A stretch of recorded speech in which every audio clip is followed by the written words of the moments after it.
In this video, I'll show you how you can fix "can't reach this page, took too long to respond." The first thing that we want to do is make sure we don't have a proxy enabled. So search for proxy, make sure everything is turned off. You can close it down and then search for view network connections.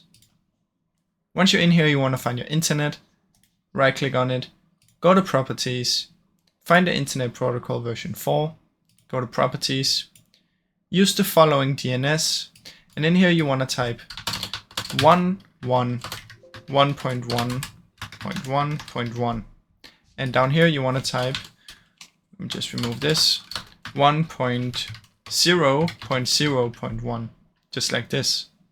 Press OK, and then you want to see if it works now.